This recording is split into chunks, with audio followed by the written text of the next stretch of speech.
தென்சென்னை தொகுதியில் தேர்தல் பிரச்சாரத்தில் ஈடுபட்டிருந்த பாஜக வேட்பாளர் தமிழிசை சவுந்தரராஜன் காயமடைந்து வாயில் ரத்தத்துடன் இருந்த சிறுவனை பிரச்சார வாகனத்தில் ஏற்றி தண்ணீர் கொடுத்து மருத்துவமனைக்கு அனுப்பி வைத்தார். விவரங்களுடன் இணைக்கிறார் செய்தியாளர் லதா. விவரம். வணக்கம்.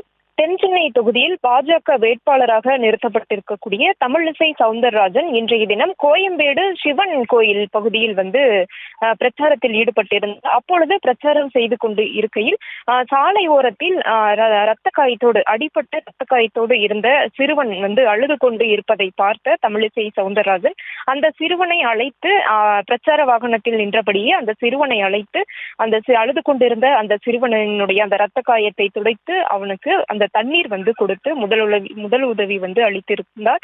தொடர்ந்து ரத்த காயத்தோடு இருந்த அந்த சிறுவனை அருகில் இருந்த மருத்துவமனைக்கு சிகிச்சைக்காக அனுப்பி வைத்து இருக்கிறார். இப்படி அந்த பகுதியில் தென்சென்னை பகுதியில் தொடர்ந்து பிரச்சாரத்தில் ஈடுபட்டு வரக்கூடிய பாஜக வேட்பாளர் தமிழிசை சவுந்தரராஜன் தொடர்ந்து அந்த தாமரை சின்னத்துக்கு பிரச்சாரத்தில் ஈடுபட்டு வருகிறார். இதற்கிடையே சிறுவன் காயப்பட்டு ரத்த காயத்தோடு இருந்த அந்த சிறுவனை அழைத்து தண்ணீர் கொடுத்து முதலுதவி அளித்து அந்த சிறுவனை அருகில் இருந்த மருத்துவமனைக்கு சிகிச்சைக்காக அனுப்பி வைத்த அந்த நிகழ்வானது இன்றைய தினம் அந்த பிரச்சாரத்தின் போது அரங்கேறி இருக்கிறது.